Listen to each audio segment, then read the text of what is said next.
Somos da CarbonFi, o podcast da Carbon Business School, a escola de negócios do mercado de crédito de carbono e finanças regenerativas. Olá!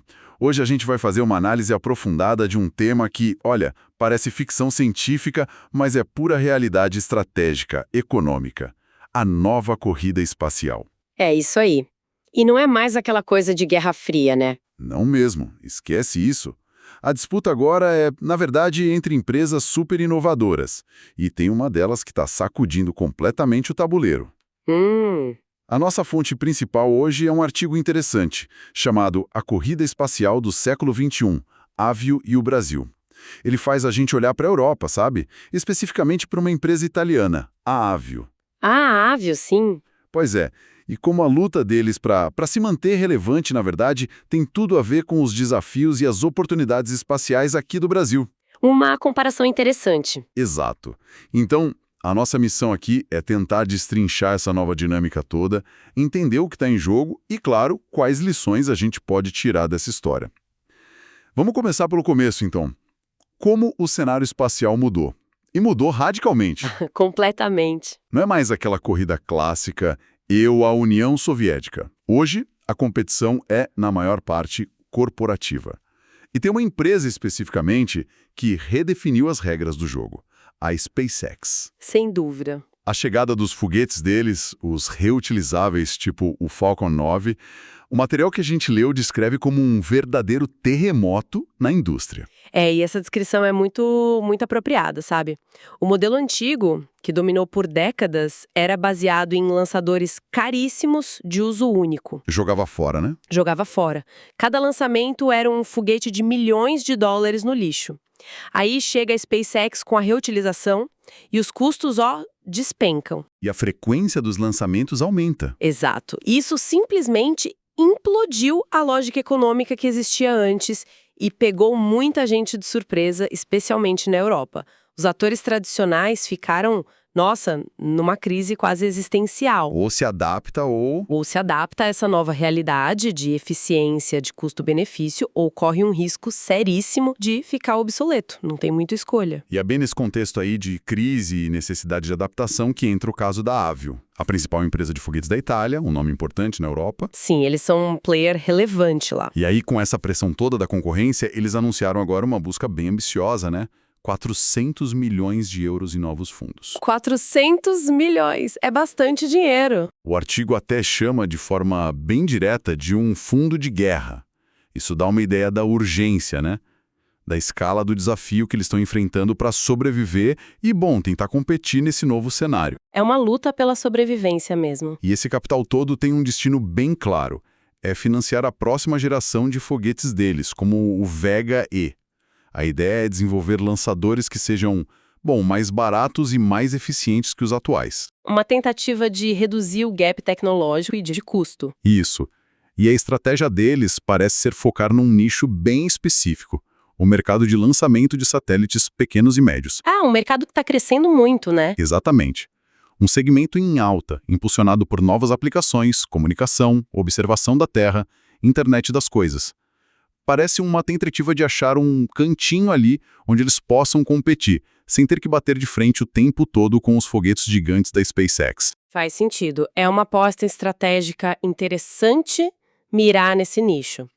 Mas o que torna o caso da Avio particularmente fascinante, e o artigo ressalta isso bem, é que essa batalha vai muito além do comercial. Sabe? Como assim? Para a Agência Espacial Europeia, a ESA, e para os governos europeus, a Avio não é só mais uma empresa. Ela é vista como um ativo estratégico de segurança. Ah, entendi. A capacidade de lançar os próprios satélites, sem depender de outros países, tipo dos Estados Unidos com a SpaceX ou da Rússia, da China, isso é visto como fundamental. Eles chamam isso de acesso autônomo ao espaço. E por que essa autonomia é tão crucial assim? Quer dizer, a ponto de justificar investimentos tão pesados, mesmo com a competição comercial sendo tão dura? Olha, pensa nas implicações. Satélites hoje são vitais para quase tudo. Comunicação segura, previsão do tempo, monitoramento ambiental, inteligência militar, até sistemas de navegação, como o Galileu lá da Europa. Coisas essenciais. Essenciais. Depender de outra nação ou mesmo de uma empresa estrangeira para colocar esses ativos críticos em órbita, isso representa uma vulnerabilidade estratégica enorme. E se a relação política azedar? Pois é, e se a empresa priorizar outros clientes? A Europa entende que ter a própria capacidade de lançamento, mesmo que talvez não seja a mais barata do mercado em todos os casos, é uma questão de soberania tecnológica, é segurança nacional no século XXI. O espaço é infraestrutura crítica. Entendi. Então, mesmo nessa era do tal New Space, com o setor privado crescendo tanto, a lógica geopolítica de segurança nacional continua pesando muito nas decisões, né? Não é só a planilha de custo. Definitivamente não. É independência estratégica. E essa tensão toda, sabe, entre a eficiência comercial, que vem de disruptores como a SpaceX, e essa necessidade estratégica de autonomia. Isso é o pano de fundo perfeito para a gente olhar para a situação brasileira, como o artigo propõe. Ah, conexão com o Brasil. Exato. A saga da Aviona na Europa funciona quase como um espelho para os nossos dilemas aqui no setor espacial. Como assim um espelho? Quais são os paralelos diretos que o artigo aponta? Você pode detalhar um pouco?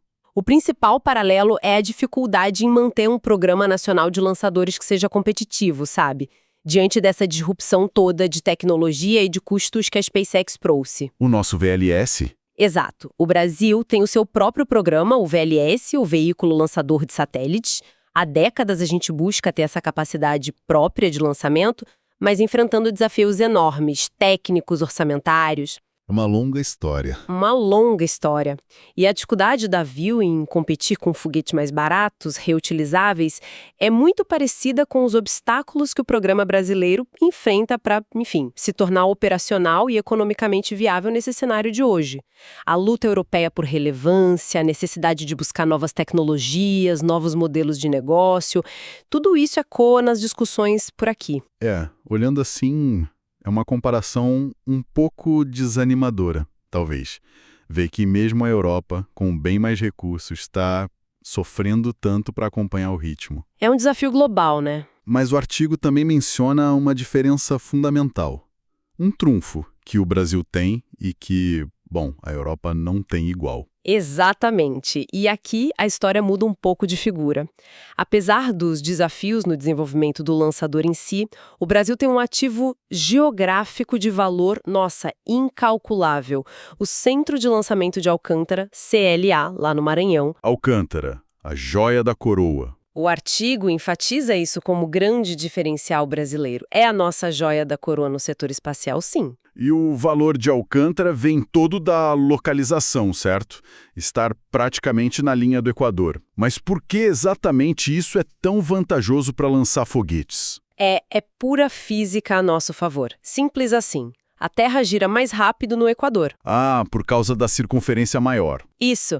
Então, lançando um foguete daqui, ele já começa com um empurrãozinho extra da própria rotação do planeta na direção leste, que é para onde vai a maioria das órbitas. Entendi. E esse impulso significa que o foguete precisa de menos combustível para atingir a velocidade orbital, ou, olhando de outro jeito, com o mesmo foguete você consegue colocar uma carga útil mais pesada no espaço. Mais eficiência, menos custo. Exato.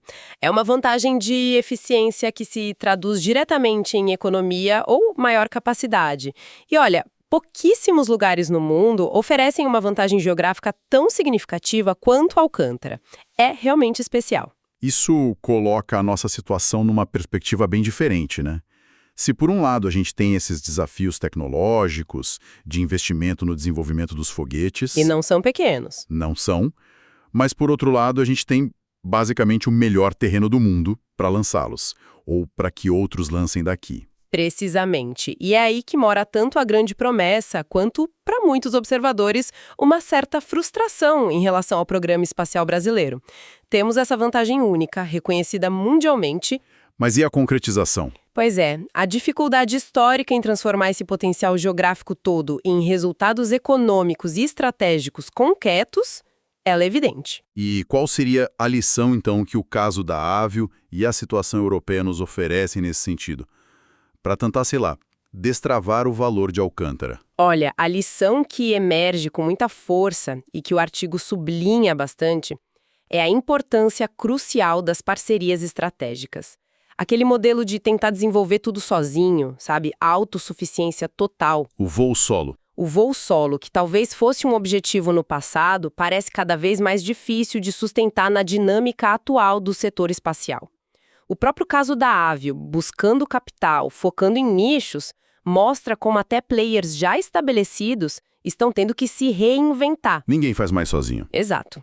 Para o Brasil, o caminho para realmente capitalizar em cima de Alcântara parece passar quase que inevitavelmente pela colaboração. E que tipo de colaboração a gente está falando? Parcerias com outros países ou com essas novas empresas privadas do setor? Com outras nações que possam trazer tecnologia, investimentos, sim, isso é importante. Mas talvez ainda mais importante hoje seja a abertura para as empresas do chamado New Space. Essas startups ágeis, né? Exatamente.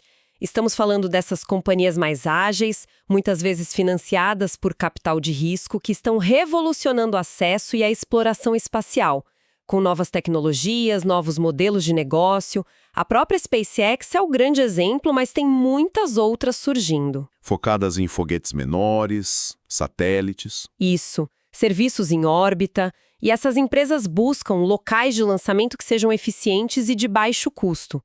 Alcântara é, teoricamente, um paraíso para elas. Então, a ideia seria o Brasil se posicionar não apenas como um desenvolvedor de foguetes, o que é difícil e caro, mas como uma plataforma de lançamento de classe mundial, atraindo parceiros internacionais, tanto governos quanto empresas privadas. Exato. É transformar Alcântara num verdadeiro spaceport global. Isso não significa abandonar o desenvolvimento tecnológico nacional, de forma alguma, mas talvez repensar a estratégia. Uma mudança de foco. Talvez. Em vez de focar exclusivamente em ter um lançador 100% nacional para todas as necessidades, quem sabe focar em nichos específicos onde a gente tenha vantagens. E, ao mesmo tempo, criar um ambiente regulatório e de negócios que realmente atraia lançamentos de empresas e países parceiros. A colaboração poderia acelerar o desenvolvimento. Com certeza. A colaboração pode acelerar o desenvolvimento tecnológico, gerar receita, inserir o Brasil de forma mais dinâmica na economia espacial global. A velocidade da inovação e o capital que o New Space mobiliza são tão grandes que tentar competir isoladamente se torna uma tarefa nossa hercúlea. Pensando nisso, o que o desenrolar dessa história da Avio na Europa pode sinalizar para a gente? Se eles conseguirem os 400 milhões, desenvolverem o Vega-E, encontrarem o espaço deles no mercado de pequenos satélites, o que isso representaria? Olha, seria um sinal importante de que é possível, sim, mesmo para atores mais tradicionais ou geograficamente menos favorecidos que a SpaceX, encontrar caminhos para competir e coexistir nessa nova era espacial. Que existe vida além da SpaceX. Exato. Talvez focando em nichos ou alavancando a importância estratégica para garantir apoio governamental, como eles estão fazendo, mostraria que a Europa conseguiu achar uma resposta, mesmo que parcial, à disrupção. E o contrário, se eles falharem. Bom, por outro lado, um fracasso da Via poderia intensificar ainda mais a dependência europeia de lançadores externos e colocaria ainda mais pressão sobre a necessidade deles repensarem fundamentalmente a estratégia espacial do continente. Seria um baque. E conectando tudo isso de volta ao quadro geral que o artigo pinta. Essa busca da Vio por capital, essa luta europeia por autonomia, a vantagem geográfica de Alcântara. Tudo isso está acontecendo num contexto de uma batalha que está cada vez mais intensa por um lugar bem específico, a órbita baixa da Terra. Sem dúvida nenhuma. A órbita baixa da Terra, a LEO, é onde a ação está acontecendo agora. É a nossa vizinhança mais próxima no espaço. Onde estão as grandes constelações de satélites. Isso. Ideal para essas grandes constelações de satélites de internet, como a Starlink da SpaceX e as futuras concorrentes. Para satélites de observação detalhada do nosso planeta, que geram dados valiosíssimos para agricultura, meio ambiente, defesa. E muitas outras aplicações surgindo. Muitas outras. E por ser a órbita mais fácil e mais barata de alcançar e operar, virou o condomínio espacial mais disputado do momento. E Alcântara? E Alcântara, pela sua localização equatorial, é particularmente eficiente para acessar justamente essa órbita baixa. Então, resumindo, a gente tem um ativo geográfico perfeito para acessar a região mais quente da nova economia espacial. O caso europeu, com a Avio, serve como um alerta sobre os desafios de competir tecnologicamente e a importância da estratégia. Exato. O que nos leva, então, à pergunta fundamental que o artigo deixa no ar, né? Exatamente. A grande questão que paira sobre o futuro espacial brasileiro é: teremos a visão estratégica e, talvez, de forma ainda mais crítica, a agilidade necessária para transformar essa vantagem geográfica única de Alcântara em uma vantagem econômica e estratégica real? E sustentável. Não basta ter o terreno. Não basta ter o terreno privilegiado. É preciso ter a capacidade de construir nele, de atrair os inquilinos certos e de fazer isso no tempo certo. O timing é crucial. E o que significa essa agilidade na prática, nesse contexto espacial? Significa muita coisa. Significa ter um marco regulatório moderno, flexível, que facilite a operação de empresas privadas em Alcântara. Significa processos de licenciamento, de autorização, que sejam rápidos, transparentes. Menos burocracia. Bem menos burocracia do que a gente está acostumado historicamente, que trava tantos projetos no Brasil. Significa ter capacidade de tomar decisões estratégicas sobre parcerias, sobre investimentos, de forma rápida. Porque o setor se move rápido. Muito rápido. O setor New Space se move em ciclos de meses, não de décadas como a velha indústria espacial. As janelas de oportunidade para atrair grandes projetos, grandes investimentos, elas podem não ficar abertas para sempre, sabe? A concorrência entre potenciais locais de lançamento ao redor do mundo também está aumentando. Parece uma encruzilhada bem clara. De um lado, esse potencial imenso, quase incomparável, de Alcântara. Inegável. Do outro, a necessidade urgente de uma estratégia clara, de investimentos consistentes, de um ambiente de negócios favorável e, como a gente viu no exemplo europeu com a Avio, da inteligência para formar as colaborações certas. Exatamente. O risco de perder essa janela de oportunidade parece bem real se a agilidade não acompanhar a visão. É esse o ponto central. O espelho europeu, refletido no caso da Avio, nos mostra ao mesmo tempo os desafios imensos da competição tecnológica e a importância vital da autonomia estratégica. Mas também sugere que a colaboração e a busca por nichos podem ser caminhos viáveis. Então há esperança. Sim, e para o Brasil as lições são muito claras. Alavancar a vantagem única de Alcântara vai exigir mais do que discurso. Vai exigir ação rápida, decisões corajosas e uma abertura pragmática para parcerias que tragam tecnologia, capital e acesso ao mercado global. É uma mudança de mentalidade, talvez. Uma mudança de mentalidade e de prática. A corrida espacial do século XXI não é só sobre foguetes e satélites. É sobre infraestrutura orbital, dados, comunicação global. É sobre posicionamento estratégico na nova economia, que está sendo construída literalmente acima das nossas cabeças. E o Brasil tem um ingresso privilegiado para esse jogo, se souber como usá-lo. Isso nos deixa com uma reflexão importante, né?